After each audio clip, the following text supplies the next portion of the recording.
Bonjour à tous, bonjour à toi. Comment que ça va bien? On se retrouve aujourd'hui pour une nouvelle guidance. Alors cette fois-ci une guidance intemporelle sous forme d'histoire. Donc je reprends l'oracle Falénaria qui a eu son petit temps de vacances. Quelques mois, puisque ça devenait quand même assez fort au niveau des messages pour ceux de l'année dernière, et en effet,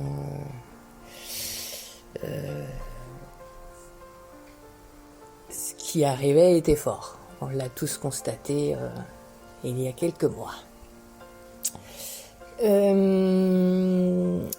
Et alors là, l'histoire qui nous est proposée, donc qui est peut-être ton histoire,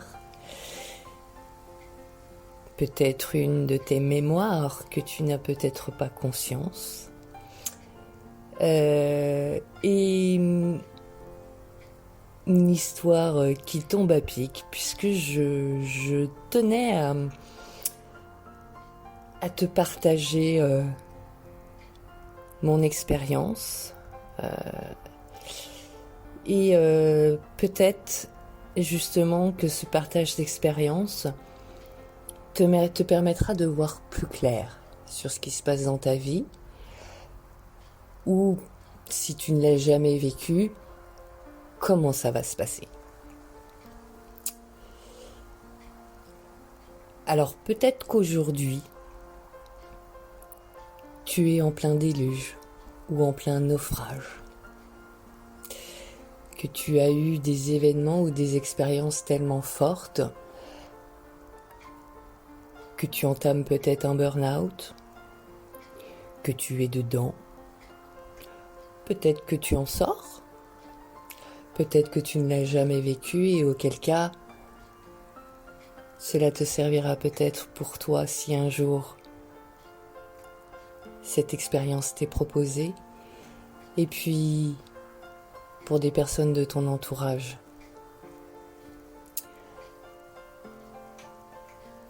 Alors voilà, si tu vis un déluge dans ta vie, un naufrage, moi c'est ce qui s'est passé dans ma vie il y a 6-7 ans.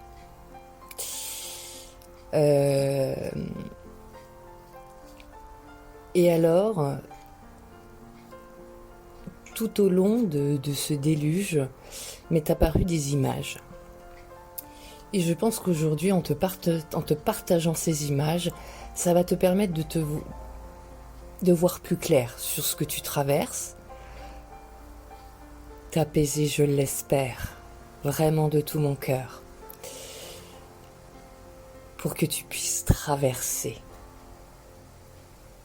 ce temps et renaître d'une certaine manière. Alors pour tous ceux qui ont vécu ou vivent ce déluge, un déluge ou un naufrage, pour moi au départ, la première image que je peux te donner, c'est que j'étais en pleine nuit noire, au beau milieu de la mer, en pleine tempête. Une mer déchaînée. Et cette mer déchaînée, je ne la voyais pas d'au-dessus, mais d'en dessous. Parce que j'étais sous l'eau, littéralement en train de me noyer. Je ne pouvais pas reprendre mon souffle.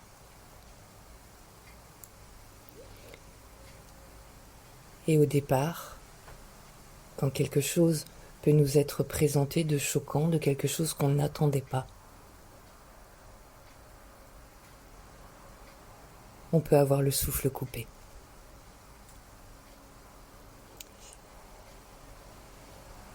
Et donc, d'une certaine manière, tu peux te retrouver dans cette image. Quelques jours, même je dirais semaines après, l'étape qui s'est présentée à moi est que la tempête s'est calmée. Le soleil est réapparu, mais l'eau était encore agitée. Je n'étais plus forcément sous l'eau, mais je buvais la tasse. Je remontais à la surface et puis je retournais un peu dedans. Je reprenais un peu mon souffle et puis je retournais sous l'eau. Comme ça, pendant quelques jours, quelques semaines. L'étape d'après, l'eau s'est calmée et j'étais très fatiguée. Très fatiguée de ce que je venais de traverser, c'est-à-dire mes émotions. Toutes ces émotions que j'avais refoulées et dont les expériences ont fait déborder, puisqu'elles résonnaient énormément avec toutes ces émotions. Alors à cette troisième étape, où l'eau était redevenue calme, je me suis mise à faire l'étoile.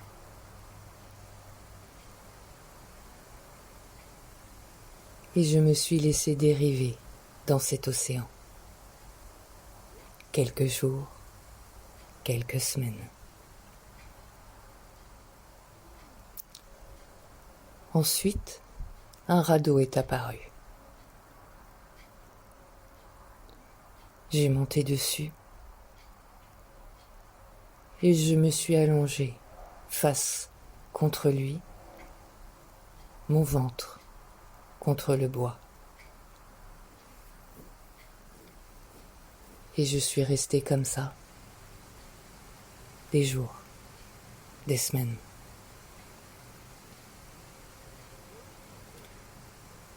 Jusqu'à ce que je reprenne des forces, que ces émotions soient apaisées. Alors, la prochaine étape fut de m'asseoir sur le radeau et de faire face à cette plage au loin qui se dessinait devant moi.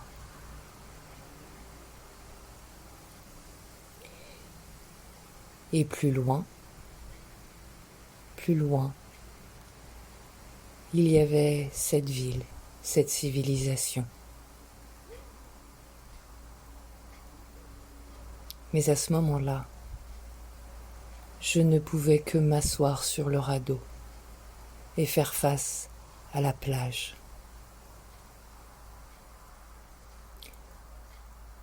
Durant quelques jours, quelques semaines.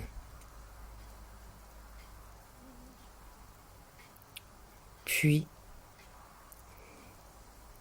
l'étape suivante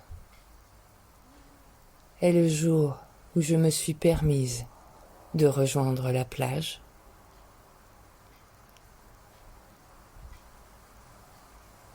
et de m'y asseoir face à la mer pour contempler d'où je venais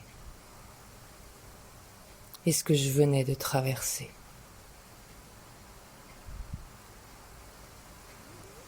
Et ceci pendant quelques jours, quelques semaines.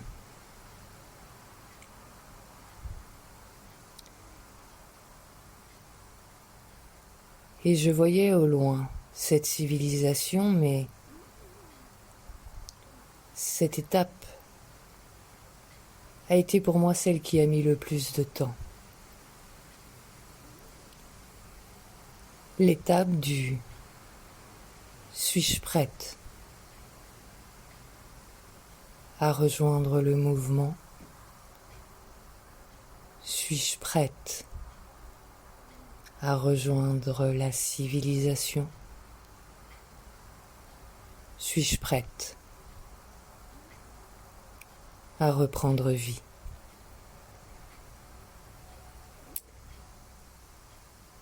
Et la dernière étape,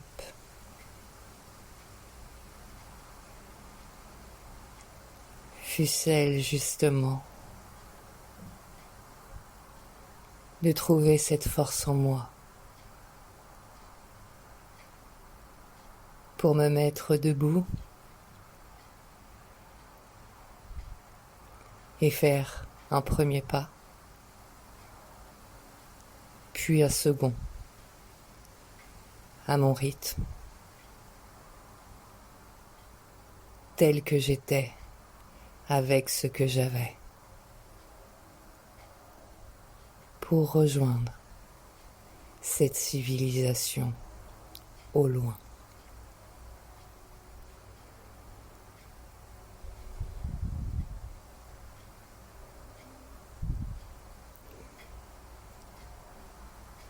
Alors cette image, ces images te parleront peut-être ou pas. Mais en tout cas, j'espère que si c'est ton cas, ça te permettra en quelque sorte de voir où tu te situes actuellement, dans ton déluge ou dans ton naufrage. Et pour t'assurer que, quel que soit le temps que ça prendra, et vraiment j'insiste là-dessus puisque c'est une des premières clés, s'accorder le temps nécessaire pour soi, pour guérir.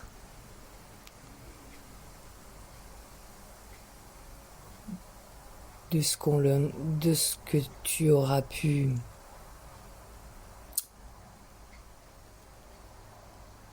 voir émerger, constater de toutes ces émotions qui sont remontées.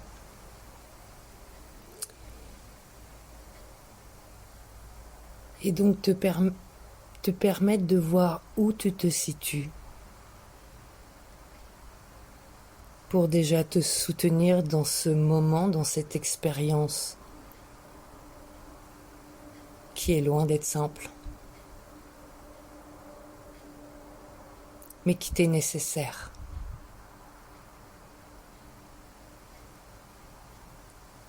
Et surtout, pour te rappeler que tu peux traverser, que tu peux le faire, que tu en es capable, que tout est cycle. Et donc tu ne peux pas rester tout le temps sous l'eau. Il y a forcément un moment où tu vas aller hors de l'eau. Alors peut-être qu'aujourd'hui tu ne le vois pas. Et c'est normal parce que c'est la grosse tempête.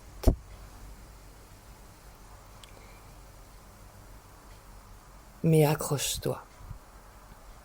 Accroche-toi dans le sens vie. Laisse-toi traverser par ce qui est là. Laisse jaillir toute cette eau en toi. Pleure autant qu'il le faut. Et accorde-toi le temps de faire, en quelque sorte, puisque c'est des images qui peuvent être, comment dire, qui peuvent très facilement se retrouver dans les étapes du deuil.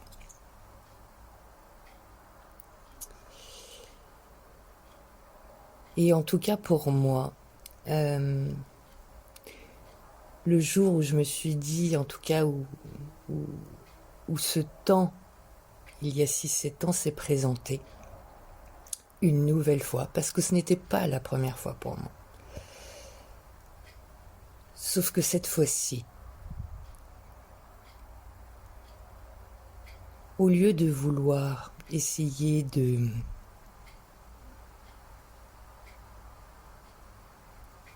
réparer en quelque sorte, ou d'éviter de ressentir, eh bien je me suis laissé aller à ressentir aussi douloureux que ça puisse être. Et pour ma part, ça a été énormément douloureux.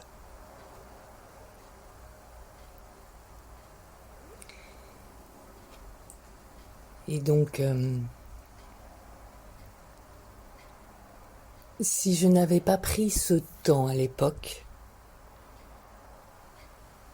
je n'aurais pas pu en quelque sorte traverser un conditionnement, un schéma, une mémoire dont je n'avais pas forcément conscience que j'étais en train de répéter, puisqu'en plus c'est du transgénérationnel, mais qu'à partir de ce moment où je me suis laissé, oui, on peut dire ça en quelque sorte, envahir par les émotions,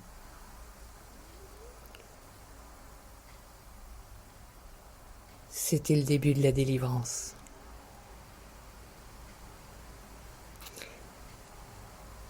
Alors accroche-toi. Et puis de toute façon, là avec ce que je vois, avec l'histoire que je vais te conter,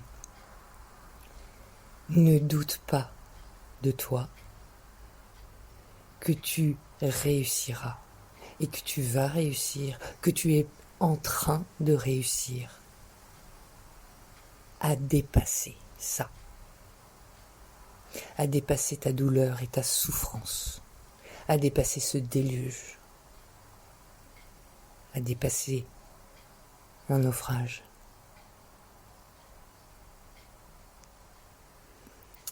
Voilà, j'avais vraiment à cœur de partager ces images, cette expérience, puisque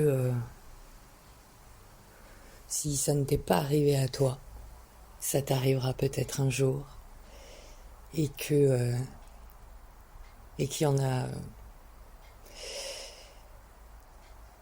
et que j'aurais aimé. Alors on m'a soutenu, j'ai eu des personnes magnifiques sur mon chemin, et donc c'est en quelque sorte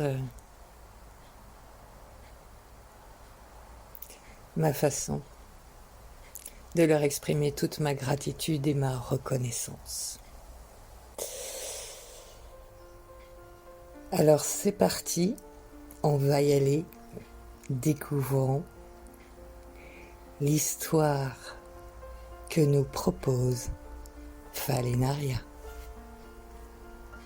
Dansons ensemble sous les arches d'un palais lunaire, perdus dans d'un aérien entre lacs de voiles blancs. C'est tout un royaume qui naît de nos tournoiements, esquissé dans la magie translucide d'une sphère, valsant avec nous dans le tourbillon d'étoffes vaporeuses. Et si tout dans l'univers ne dépendait que de notre danse? Ô sages entités, oiseaux des nébuleuses, vous, dont les yeux aspirent l'infini, répondez. Quels apocalypses seraient précipités si l'un de nous ne venait pas un soir au rendez-vous? Quel cataclysme, quels Éden seraient alors mort-nés? Les premières cultures sélénites représentaient l'idéal sous forme d'une sphère. Ce volume parfait fut choisi comme exemple suprême d'harmonie au mépris des formes anguleuses dédiées au chaos. Notre société tendit longtemps vers cette perfection. L'individu cherchait le geste juste et la pensée claire. Ainsi s'endormirent les premiers peuples, bercés dans la rondeur d'une chanson trop pure, jusqu'à ce que nous comprenions que les éclats d'orage portaient aussi un idéal. Nous allions alors nous reconnaître dans le relief, voir la beauté dans l'étrange, prendre l'émotion dans l'écart, trouver la chance dans l'erreur. Et de là, nous n'eûmes plus à représenter notre idéal, puisqu'il était enfin partout. Et je me trouvais sur la fondrière, l'un de nos 7 corps célestes. Les 6 autres lunes suivaient leurs aériennes destinées. Tandis que la couronnée, vague à cette heure-là, dormait très discrètement sur l'horizon. La noix de cendre, la plus menue des 7 lunes, se pavanait proche de son apogée. Je ne pouvais apercevoir la diva blanche depuis celle sur laquelle je vivais. La prieuse, alors voilée comme souvent de traînées sombres, apparut par-delà les nuées. S'approchant doucement de l'oiselle tendre, je la vis adoucir son croissant, comme pour embrasser celui de sa semblable. Au mépris de tous les possibles, sans que l'un n'éclipse l'autre, les 2 astres se rapprochèrent, ainsi que 2 amoureux visages, enchevêtrant leurs silhouettes incomplètes. Durant ce court instant de rendez-vous et ce baiser miraculeux, l'alignement des 2 corps célestes fit frissonner tous ceux qui, depuis ma lune, purent les voir, plongeant chacun, chacune dans l'émerveillement. Lorsque les sphères séparées reprirent leur chemin, chacune, chacun croyait avoir rêvé. Il est coutume depuis, à chaque rare conjonction, de percevoir dans l'illusion de leurs amours l'augure de quelque union prochaine dans nos vies. Lorsqu'une jonque imprudente s'échoue éventrée par la roche ou foudroyée par le fléau, déçue par le baiser amer de son destin, tous les ondas du lac frémissent de concert. Que soit fatale ou non la catastrophe, tous la ressentent et s'en émeuvent. Alors, chevauchés par le frisson, eux-mêmes serrant l'échine des courants, certains s'en vont hanter les lieux de la calamité, espérant y trouver quelques fragments flottants, quelques indices peut-être. Aquatiques à Ruspice, ils lisent dans les restes du naufrage.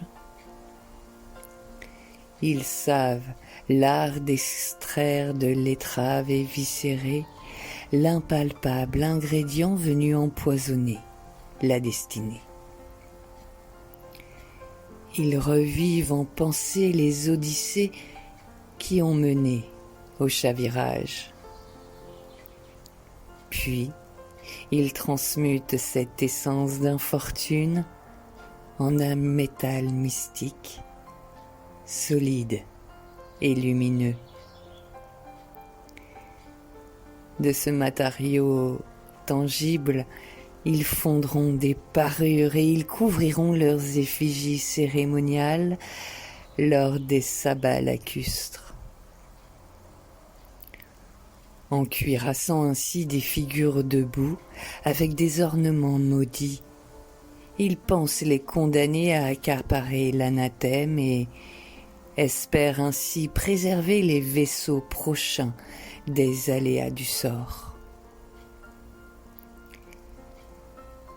Alors soyez précautionneux, ô promeneurs, lorsque vous verrez briller l'un de ces funestes bijoux perdus et à demi ensevelis dans les sables d'une grève.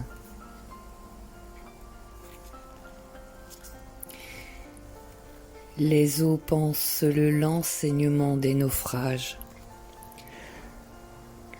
Lorsque de l'ouragan le courroux s'est éteint, les ondines, au lieu qu'à colorer sa rage, recueillent les fragments dispersés du destin.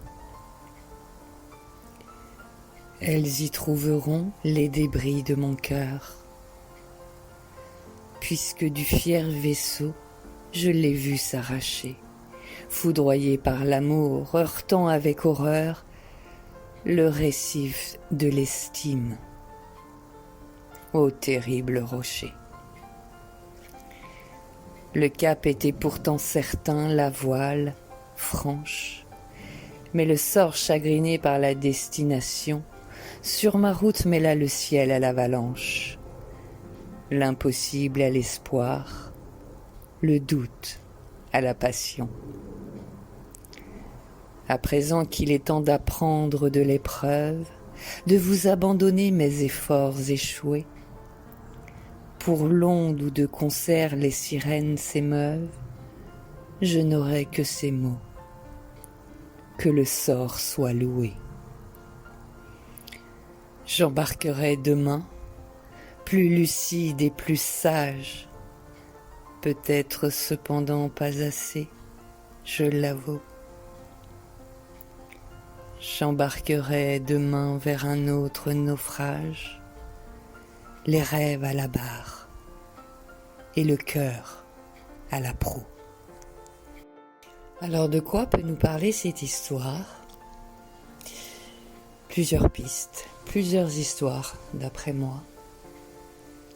Enfin, peut-être une seule, mais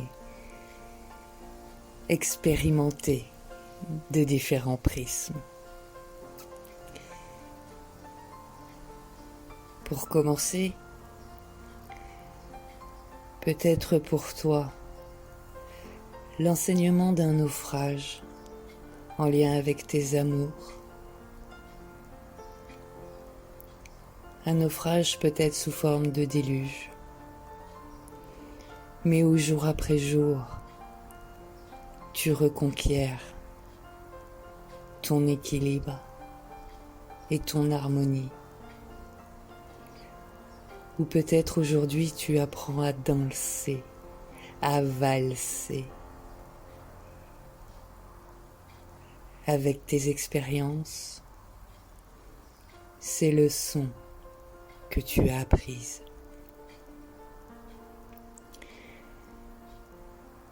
Pour d'autres, peut-être l'apparition d'opportunités, d'accords et d'union grâce à cet équilibre, à cette harmonie, à cette danse.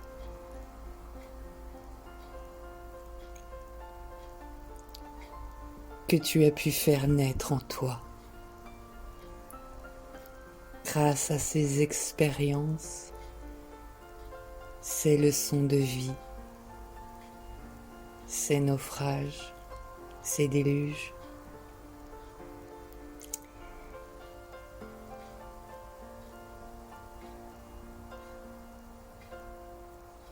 Et peut-être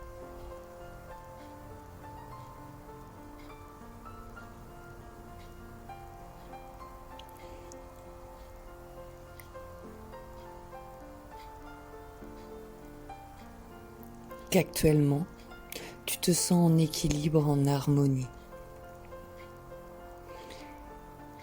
Et donc tu vas pouvoir avoir l'opportunité d'une rencontre, d'un accord, d'une union. Et cette opportunité, cet accord, cette union sera une nouvelle expérience, une nouvelle leçon, ou bien ensemble.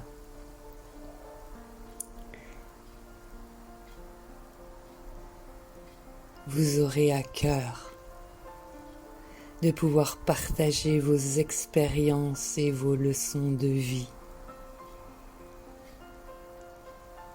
pour que tous ceux qui à un moment donné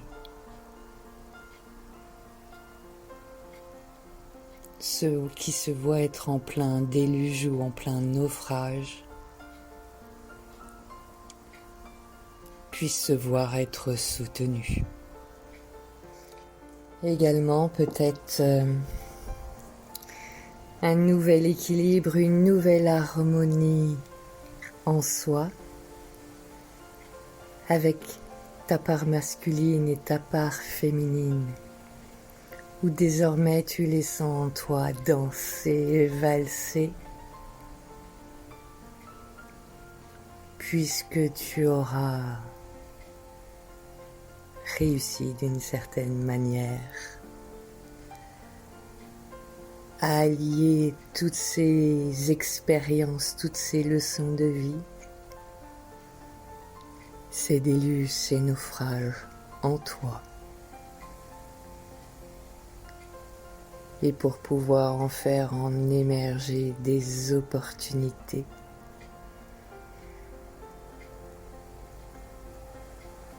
un bonheur, en tout cas ta vision du bonheur.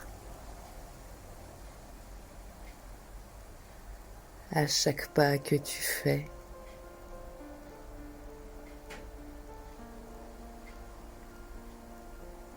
à chaque pas de valse, à chaque pas de danse que tu feras dans ta vie. Je te souhaite une très belle journée ou une très belle soirée, tout dépendra de l'heure à laquelle tu regarderas cette vidéo. Je t'encourage, n'hésite pas, ça me fera très plaisir de te lire. N'hésite pas à m'envoyer tes retours par mail à audeladescence44@gmail.com. Et puis si tout simplement tu te souhaites t'offrir une lecture individuelle, et puis tu peux me retrouver tous les jours sur Facebook et Instagram pour des messages quotidiens. Je t'embrasse. Bisous bisous.